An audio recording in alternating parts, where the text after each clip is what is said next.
अगर आप कोई भी काम शौक से और मतलब पैशन से किया जाए, उसमें आपका जज्बा हो, तो आई थिंक वो मुश्किल रहता नहीं। यूजुअली इस फील्ड का लोगों को पता नहीं है कि एनेस्थीसिया फील्ड क्या है। आपके ज़हन में एक ये सवाल होगा कि मैं एक रुमाल के अंदर क्लोरोफॉर्म है पेशेंट के नाक पे रखूँगी और वो सो जाएगा। गैसेज होती हैं जो कि वोलेटाइल एनेस्थेटिक्स कहा जाता है, मतलब वो फ्यूम्स आपको थोड़े थोड़े करके मिलते रहते हैं सांस के थ्रू, वेंटिलेटर के पाइप्स के थ्रू। लेटेस्ट सेटअप में टर्शरी केयर में हम पेशेंट को मस्कुलर रिलैक्सेंट देते हैं। और सर्जन के बारे में तो पता होता है कि मेरी सर्जरी फलां सर्जन ने की है, फलां गायनेकोलॉजिस्ट ने मेरा ऑपरेशन किया है, लेकिन उनको अपने एनेस्थीसियोलॉजिस्ट के बारे में नहीं पता होता। तो वो ज़रूर ये पूछे कि मुझे बेहोशी किसने देनी है, उसके साथ इंटरव्यू करें, उससे अपने रिस्क्स और अपनी बेनिफिट्स के बारे में पूछें। ये भी कहती हूँ कि हमारे थिएटर में जो एक पोचा लगाने वाली अम्मा जी भी हैं, वो भी आम इंसान नहीं होती। फिर कभी प्लान करके नहीं होता, बस शौक और मेहनत से आगे बढ़ते हैं। गहरी बात। अस्सलाम वालेकुम, ग्रेट पाकिस्तान टीवी के साथ मैं हूँ आपकी मेज़बान सानिया इसहाक। नाज़रीन, आज हमारे साथ मौजूद हैं डॉक्टर शाहाना राहत साहिबा, जो कि एनेस्थीसियोलॉजिस्ट हैं, राइटर हैं, लाइफ कोच हैं और मेडिकल के शोबे से 8 साल से वाबस्ता हैं। उनसे मुलाकात करवाते हैं आपकी, उनसे जानते हैं किस तरह से उन्होंने इस शोबे को ज्वाइन किया और इस शोबे में काम करते हुए उनको कितना डर लगता है, लोगों की कोचिंग करने में उनको कितनी ज़्यादा मेहनत करना पड़ती है। अस्सलाम वालेकुम। वालेकुम, कैसे हैं आप? अल्हम्दुलिल्लाह जी, बिल्कुल ठीक। माशाल्लाह माशाल्लाह, खूबसूरत। अच्छा, हमें ये बताइए कि चूँकि आपकी जो फील्ड है वो काफ़ी सेंसिटिव है और आपको ये चूज़ करने में कितनी मुश्किल पेश आई? हार्ड भी बहुत ज़्यादा है। कोई भी फील्ड दुनिया की आसान नहीं होती, मेरा ये मानना है। इवन एक कोई कारपेंटर है या कोई मोची है या कोई इवन बार्बर भी अपने बाल काट रहा है, उसकी भी फील्ड आसान नहीं है। कोई ब्यूटिशियन है, वो मेकअप कर रही है, आई थिंक वो भी इतना आसान नहीं है, उसको भी जब तक आप पूरे। लेकिन आपका काम सबसे ज़्यादा मुश्किल है, सेंसिटिव है। सेंसिटिव इन अ सेंस, हाँ, लोग ये समझते हैं कि एनेस्थीसिया एक मुश्किल फील्ड है, लेकिन अगर आप कोई भी काम शौक से और मतलब पैशन से किया जाए, उसमें आपका जज्बा हो, तो आई थिंक वो मुश्किल रहता नहीं है। मुश्किल नहीं रहता। मुश्किल नहीं अच्छा, रहता। तो आपको ये चूज़ करने में कितना टाइम लगा था कि आपको ये बनना है? हाँ, ये एक बात है हमारी फील्ड में। यूजुअली इस फील्ड का लोगों को पता नहीं है कि एनेस्थीसिया फील्ड क्या है। क्योंकि लोग डॉक्टर्स बनने का शौक होता है, MBBS डॉक्टर बनने का शौक होता है, स्पेशलिस्ट बनने का शौक होता है, आई स्पेशलिस्ट, किडनी स्पेशलिस्ट, लेकिन आपकी फील्ड टोटली डिफरेंट है। इसको चूज़ करने में कितना एनेस्थीसिया का स्पेशलिस्ट पहले MBBS किया जाता है, उसी के बाद स्पेशलाइजेशन है एनेस्थीसिया। इसमें होता ही है कि हमने पेशेंट्स को सर्जरी के लिए उस पेन फ्री करना है, हमने पेशेंट को सुलाना है, और तीसरा हमने उसको जो भी उसके साथ ऑपरेशन हुआ उसकी वो याददाश्त उस टाइम तक नहीं होती। जब वो सो के उठता है तो उसको कुछ याद नहीं होता कि उसके साथ हुआ क्या है। सारी बातें, लेकिन उसको इतना पता होता है कि मेरे साथ मतलब ये जो मामला। नहीं, बिल्कुल नहीं। हम उसको डीप फुल सेडेट करते हैं। तो वो किस तरह करते हैं? हाँ जी, ये आपने बहुत अच्छा क्वेश्चन किया, किस तरह करते हैं। आपके ज़हन में एक ये सवाल होगा कि मैं एक रुमाल के अंदर क्लोरोफॉर्म है पेशेंट के नाक पे रखूँगी और वो सो जाएगा, तो डजंट लाइक दैट। तो हम लोग एग्जिस्ट नहीं करता। ये पुराने आज से 10-12 साल पहले एक ईथर एग्जिस्ट करता ओपन ड्रॉप एनेस्थीसिया होता था जी। वो एक रुमाल ही होता था, वो पेशेंट के फेस पे रखते थे, उस पर आप ड्रॉप बाय ड्रॉप इस्तेमाल करते हैं। जी जी, बिल्कुल वही था। लेकिन अब हमारे पास लेटेस्ट टेक्निक्स हैं। हम लोग जिस तरह IV मेडिसिन होती है, इन वेन में हम इंजेक्ट करते हैं, उससे पेशेंट सो जाता है। उसके सुलाने के बाद हम उसको वेंटिलेटर पर डालते हैं। वेंटिलेटर में कुछ गैसेस होती हैं जो कि वोलेटाइल एनेस्थेटिक्स कहा जाता है, मतलब वो फ्यूम्स आपको थोड़े थोड़े करके मिलते रहते हैं सांस के थ्रू, वेंटिलेटर के पाइप्स के थ्रू। वो फ्यूम्स इनहेल होते रहते हैं और पेशेंट तब तक डीप सेडेटर में रहता है। उस दौरान लेटेस्ट सेटअप में टर्शरी केयर में हम पेशेंट को मस्कुलर रिलैक्सेंट देते हैं। मतलब अब 3 चीज़ें हैं कि पेशेंट सो भी रहा है, उसके मसल्स भी फुली रिलैक्स हैं। जितनी भी इस टाइम दुनिया में बड़ी बड़ी सर्जरीज़ हो रही हैं, वो एनेस्थीसिया की ही स्पेशलिटी की जो है डिस्कवरी। जितना हमारा एनेस्थीसिया एडवांस होता गया है, तो ही लेटेस्ट सर्जरी हो रही है। हार्ट ट्रांसप्लांट है, लीवर ट्रांसप्लांट लाहौर में हो रहा है, किडनी ट्रांसप्लांट हो रहा है, तो ज़ाहिर बात है उसके लिए एनेस्थेटिस्ट भी इतना कॉम्पिटेंट चाहिए। पहले होता था कि इस फील्ड में लोग कम आते थे, लोगों को इसके बारे में पता नहीं था। इवन अभी भी लेमैन को पता चले तो उन्हें पता नहीं होता हमें बेहोश किसने किया था। उन्हें सर्जन के बारे में तो पता होता है कि मेरी सर्जरी फ़लाँ सर्जन ने की है, फ़लाँ गायनेकोलॉजिस्ट ने मेरा ऑपरेशन किया है, लेकिन उनको अपने एनेस्थीसियोलॉजिस्ट के बारे में नहीं पता होता। मेरी एक पर्सनल है कि पेशेंट जब भी हॉस्पिटल जाएँ किसी भी ऑपरेशन के लिए, तो वो ज़रूर ये पूछे कि मुझे बेहोशी किसने देनी है, उसके साथ इंटरव्यू करें, उससे अपने रिस्क्स और अपनी बेनिफिट्स के बारे में पूछें, उसके इन्फॉर्म कंसेंट अपने बारे में देना है। पेशेंट का अपना हक है। ये ज़रूरी होता है। ये ज़रूरी होता है कि वो अपने एनेस्थीसिया के वाले डॉक्टर से तो मिले, मोस्टली डॉक्टर बेचारे पेशेंट्स इस तरह हैं, वो पेरिफेरी में ऑपरेशन तो करवा लेते हैं, उन्हें बेहोश किसी लेमैन ने किया होता है, बस उसका सर्जन्स खुद इस तरह है, लेकिन उन्हें पता हो कि हमें बेहोश करने वाला बंदा कौन है, आया वो डिग्री होल्डर है नहीं है, वो इतना कॉम्पिटेंट है, मैं सेफ़ हूँ। ये मैसेज जो हमारी आवाम तक जाना ज़रूरी होता है कि उनको मिलना ज़रूरी। अच्छा, उनके साथ बात क्या करती हैं, क्या स्टोरी सुनाती हैं आप कि वो मान जाते हैं, क्योंकि अक्सर खौफजदा होते हैं ना कि करने से पहले, ऑपरेशन करने से पहले। असल में वो एक स्टोरी शेयर कर दें। असल में कोई आम चलता फिरता सेहतमंद आदमी आपकी मेरी तरह ऑपरेशन थिएटर नहीं आता। वो बेचारा, उसको इतनी पेन होती है और उसको इतनी तकलीफ़ होती है कि वो चाह रहा होता है कि मेरी ये दर्द ख़त्म हो जाए किसी तरह। सबसे पहली बात तो ये है। तो वो इजीली, मतलब जब आप उससे बात करते हो, एक आई थिंक सो, मैं अपने कोलीग्स को भी ये बात कहती हूँ कि एक ऑपरेशन थिएटर के बेड पर लेटना is not a simple thing. वो एक डेथ बेड है। हमारे लिए रूटीन का काम होता है कि हर पेशेंट यहाँ आ रहा है, लेट रहा है, लेकिन जो बंदा वहाँ पर लेट रहा है, उसके जो जज्बात है, उसके लिए वो ऐसे ही है कि अपने आप को पूरा, अपने अल्लाह के बाद वो पूरा हमें अपने हवाले कर देता है। बिल्कुल। डॉक्टर्स पे इतना ट्रस्ट करके, तो उसके लिए हमें भी इतना कॉम्पिटेंट होना चाहिए और हमें भी अपने आप को इतना अच्छा इंप्रूव करना चाहिए कि उसका हम ट्रस्ट को ख़राब ना करें। क्या इंटरव्यू के दौरान क्या करते हैं, बातें क्या करती हैं? कौन? आप लोग? मैंने कॉमेडी टच है आपके अंदर? वैसे मेरे अंदर क्या टच है? कॉमेडी टच है। कॉमेडी टच वो मैं इसलिए कि माहौल लाइट रहे, आप बिल्कुल वो ना हो जाए मेरे साथ। नहीं, मैं लो नहीं होती। ऐसा मुझे बताइए, स्टोरी क्या सुनाते हैं उन लोगों को दौरान इंटरव्यू, एनेस्थीसिया देने से पहले? एनेस्थीसिया देने से पहले सबसे पहले हम उनकी हिस्ट्री लेते हैं कि उनके कोई कॉमऑप्स तो नहीं है। उनको फिर हम कैटेगराइज करते हैं कि अमेरिकन सोसाइटी ऑफ एनेस्थीसियोलॉजिस्ट की 3 कैटेगरीज हैं, ASA 1, 2, 3, 4। उसको किस कैटेगरी में डालना है, उसका रिस्क हाई रिस्क है, मॉडरेट रिस्क है, माइल्ड रिस्क है। उन 3 रिस्क सर्टिफिकेशन हो जाती है, उससे इन्फॉर्म कंसेंट हम लेते हैं कि हमने आपको बेहोश करना है। अपना प्रोसीजर हम उसे समझाते हैं। आया आजकल प्रोसीजर्स सिर्फ ये नहीं रहे कि सिर्फ बेहोश ही किया जाए। अगर मैंने सिर्फ बाजू की सर्जरी कराई है तो मैं वो बाजू ही सुन करूँगी। लोअर लिम्ब की कोई सर्जरी है तो मैं उसको सिर्फ टांगे सुन करूँगी और निचला हिस्सा सुन होगा। पेशेंट जाग रहा है, पेशेंट मुस्कुराते हुए अपनी सर्जरी भी देख रहा है, कैमरा भी देख रहा है, मॉनिटर भी देख रहा है, लेकिन उसे पता नहीं होता कि क्या हो रहा है। जी, उसे पेन नहीं होती उस टाइम, उसका मैं उसी हिस्से की दर्द ख़त्म कर दी। इस तरह के लेटेस्ट प्रोसीजर्स अब आ गए हैं, दुनिया आगे बहुत जा चुकी है, रिसर्च हो रही है इस पर। तो हम उसको वो प्रोसीजर एक्सप्लेन करते हैं। उसके बाद उसे जाना कहाँ है, बाद में किस थिएटर में जाना है, या ICU जाएगा या वो वार्ड में जाएगा, और उसकी बाद की मेडिसिन, इवन उसके घर पहुंचाने तक एनेस्थीसिया वाले की जिम्मेदारी होती है। इतना लंबा काम होता है आप लोगों का। अच्छा, ये बताइए कि दौरान एनेस्थीसिया कोई बंदा अगर उठ जाता है, उसका क्या करता है? मतलब अगर अवेयरनेस हो जाती है पेशेंट को, आप ये पूछना चाह रही हैं। अगर तो पेशेंट को बीच में अवेयरनेस हो गई तो फिर तो एनेस्थेटिस का मतलब है सो रहा है। ओके। या तो आप विजिलेंट नहीं हैं। हमें मोस्टली ऐसा नहीं होता। हम लोग एक सेकंड, एक लम्हे विजिलेंट होते हैं कि पेशेंट थिएटर में मौजूद होते हैं। हम हर वक्त, जी, पेशेंट के आने से पहले एनेस्थीसिया वाला डॉक्टर आता है, वो प्रिपेयर करता है वेंटिलेटर, इवन थिएटर का टेम्परेचर, उसकी ह्यूमिडिटी, वेंट से लेके मतलब सारे OTs का स्टाफ, यानी कि आप एक शिप है, उसका जो सेलर है वो चलाने वाला एनेस्थीसियोलॉजिस्ट है। सर्जन ने आके अपनी सर्जरी परफॉर्म करने और चले जाना है।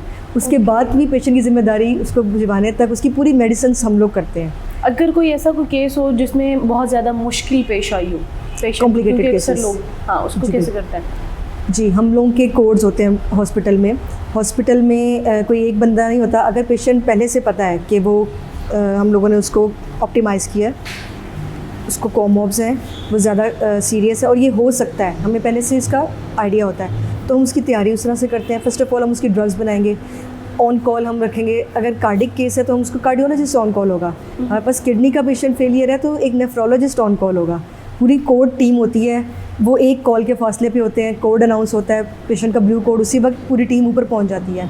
लेकिन उससे पहले हम उसको जो इनिशियल फर्स्ट एड, जो भी इंजेक्शंस लगाने हैं, हम सबसे पहले तो उसकी सर्जरी स्टॉप करवाते हैं कि पेशेंट की सर्जरी स्टॉप कर दें। पेशेंट बिल्कुल ही बैठ गया है और हमारे पास जो अद्वियात और जो टीम हमारी एनेस्थीसिया की है, कॉल फॉर हेल्प हो जाती है।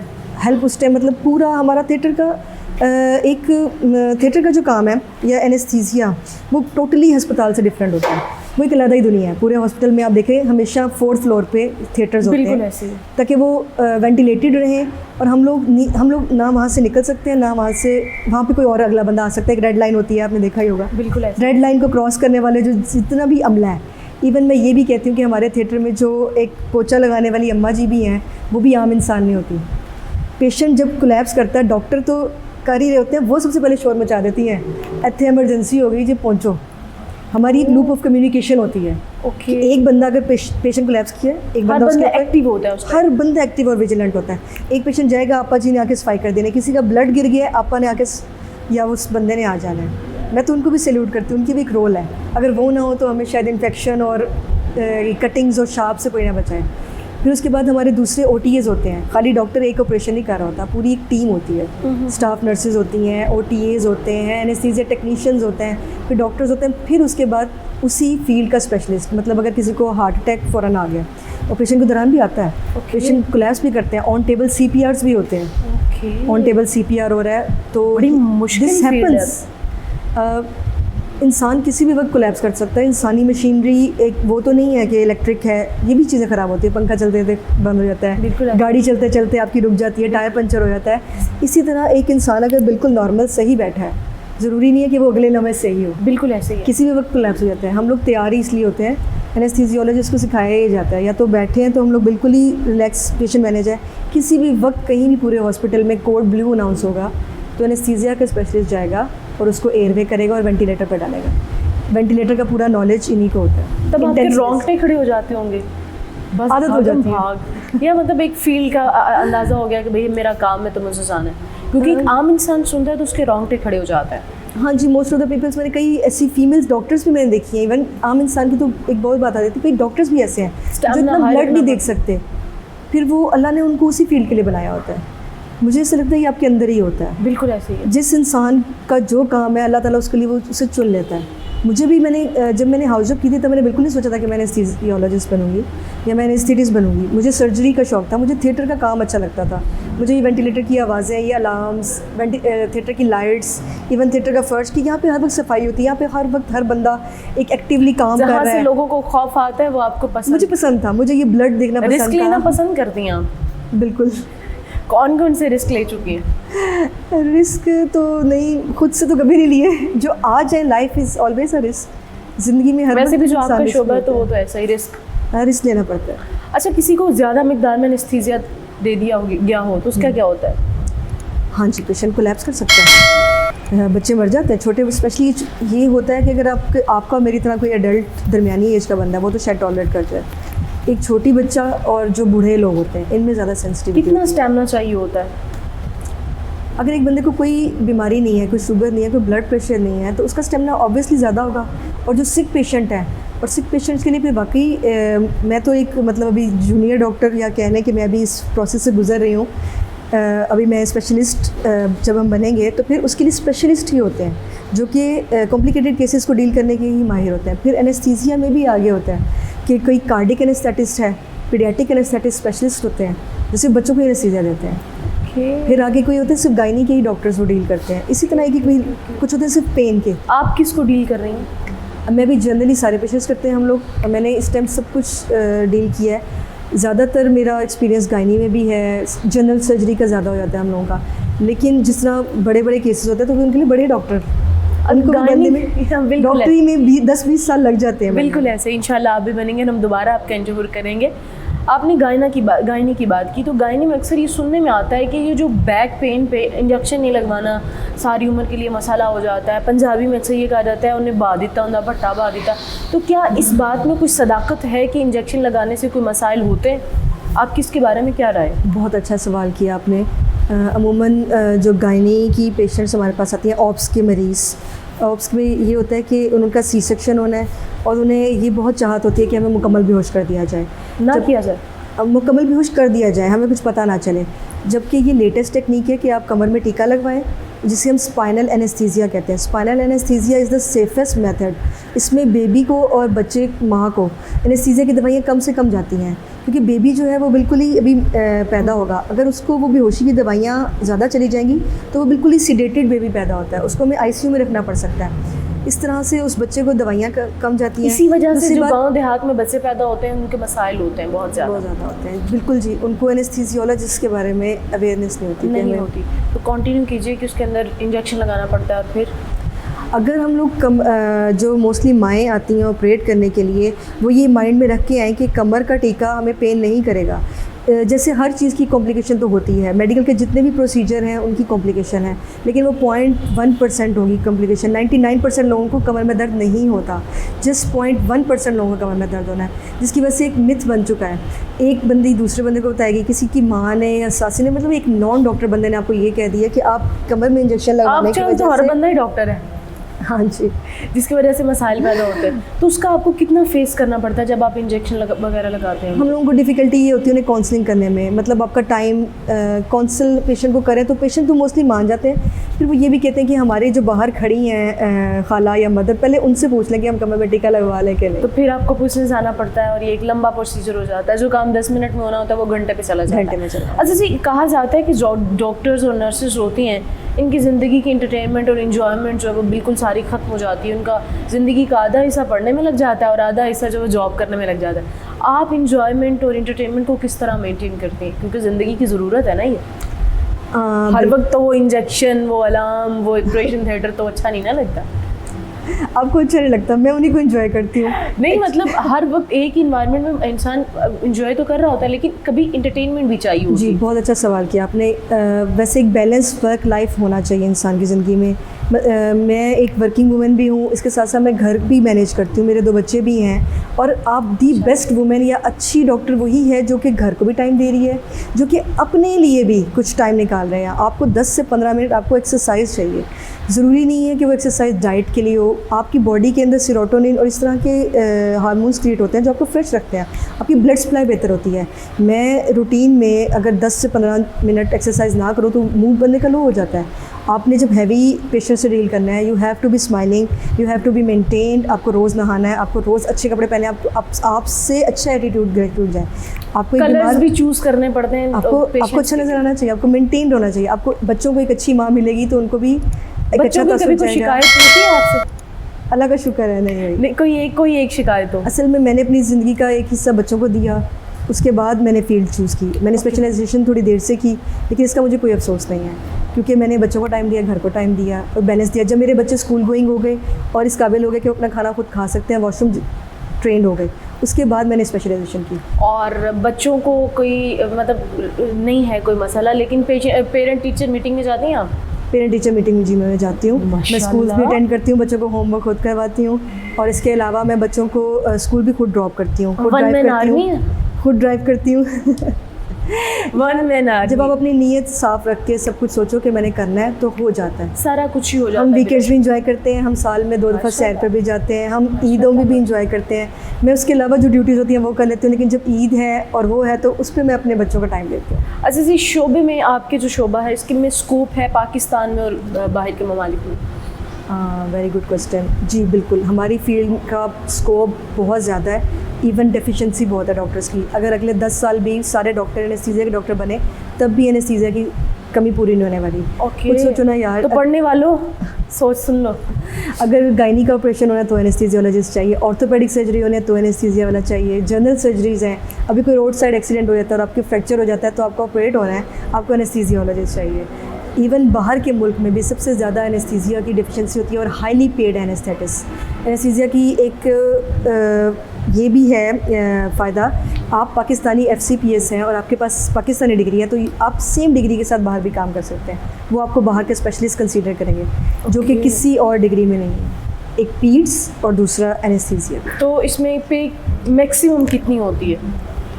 पे एनेस्थीसिया के डॉक्टर जहाँ भी होगा वो हाईली पेड होगा, और उसकी अक्सर ही लोग हमसे ये भी करते हैं कि आप लोगों की पे हमसे ज़्यादा है, लेकिन नो डाउट कि हमारा स्ट्रेस भी उनसे ज़्यादा है। आप अपनी ज़िंदगी स्ट्रेस बेयर करते हैं, हम ऊपर से मुस्कुराते हुए नज़र आ रहे होते हैं, लेकिन हमारे अंदर आपके अंदर एक तूफान चल रहा है, लेकिन आपको ऊपर से स्माइल करना, अपने सर्जन को भी रिलैक्स करना है, आपने खाली पेशेंट को ही नहीं करना। एक सर्जन के ऊपर बहुत स्ट्रेस होता है, उसे सर्जरी कर रहा है, मैं ये कर लूँ या मैं यहाँ तक इस अप्रोच तक जा सकता हूँ। हमसे पूछता है कि मैं अब यहाँ फंस गया हूँ, यहाँ पे ब्लीडर हो रही है, अब आप बताएंगे पेशेंट ठीक है मैं फर्दर आगे चला जाऊँ, हम उसको ओके करेंगे तो वो आगे जाएगा। हमने उसको भी रिलैक्स, उसका स्ट्रेस हमने बियर करना है। ओके, वर्क लाइफ और पर्सनल लाइफ के एंटरटेनमेंट और ये वो सारे मामला तब बहुत अच्छे माशाल्लाह संभाली। फ्यूचर प्लानिंग क्या है? फ्यूचर फ्यूचर प्लान्स, फ्यूचर कभी प्लान करके नहीं होता, बस शौक और मेहनत से आगे बढ़ते गहरी रहना बातें चाहिए। भी करना जानती हैं आप। अल्लाह ताला खुद ही आपको वहाँ पहुँचा देता है जहाँ आप फिट होना चाहते हो, जो पुर्जा जहाँ के लिए बना हो। ज़िंदगी का कोई रिग्रेट?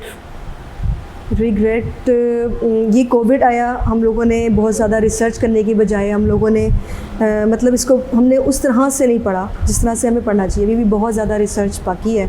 कोविड की एक स्ट्रेन आती है, दूसरी आती है, तीसरी आती है, लेकिन जो रिसर्च होती है उस पर हम फेल हो जाते हैं। शायद यही एक अल्लाह ताला बताना चाहता है कि मैं भी कोई चीज़ हूँ।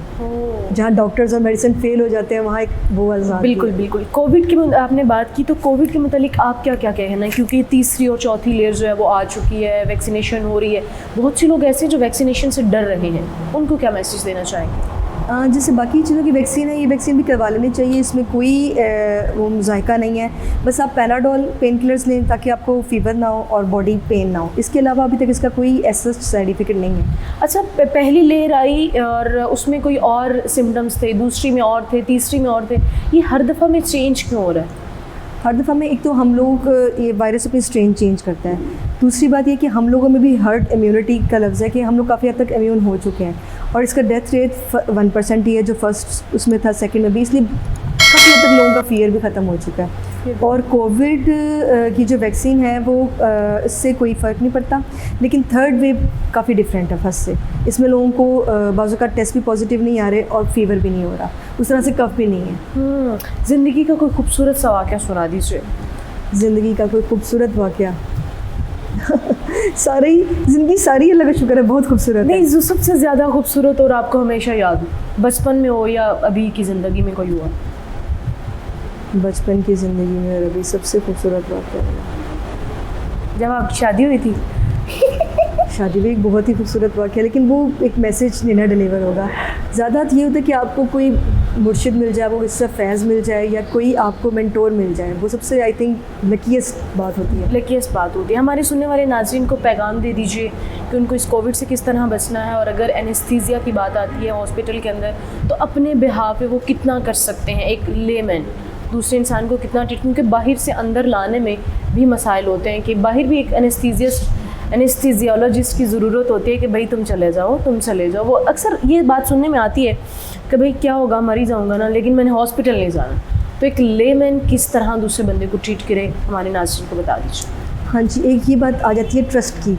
Most of the people are not trusting the doctor. वो ट्रस्ट बिल्ड ही नहीं कर पाते कि डॉक्टर्स पता नहीं हम हॉस्पिटल जाएंगे हमें क्या कर देंगे।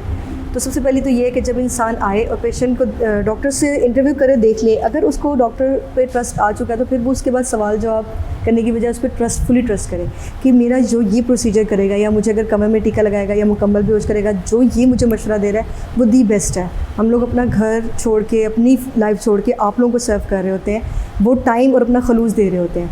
तो आई डोंट थिंक सो कि कोई भी डॉक्टर जानबूझ के कुछ करता है। कॉम्प्लिकेशंस और बेनिफिट्स हर प्रोसीजर के साथ हैं। तो हर बंदा अपनी मुखलिस तरीके से काम कर, हर बंदा अपना दी बेस्ट देता है। कभी भी कोई आम बंदा डॉक्टर नहीं बनता, ज़रूर उसके पीछे बहुत सारी रियाजत है, उसकी रातों की मेहनत है, दिन की मेहनत है, उसने ड्यूटीज़ की हैं, वो अपना घर और फैमिली और अपनी खुशियाँ भी सेक्रीफाइस करते हैं, वो अपनी ईदें, अपनी हॉलीडेज़ पेशेंट्स के लिए सेक्रीफाइस सब कुछ कुर्बान करता है। जी, तो नाज़रीन, जिस तरह के आपने जाना कि किस तरह एक पेशेंट को मेंटली तौर पे प्रिपेयर किया जाता है, कितनी ज़रूरत होती है, कहाँ कहाँ पे डेफिशिएंसीज़ हैं, यहाँ पे स्कोप कितना है, इनकी पे कितनी होती है, इसी के साथ हमें और मुझे और डॉक्टर शाहाना राहत को दीजिएगा इजाज़त। दोबारा मुलाकात होगी एक नए एपिसोड में एक नए टॉपिक के साथ। तब तक के लिए अल्लाह हाफ़िज़।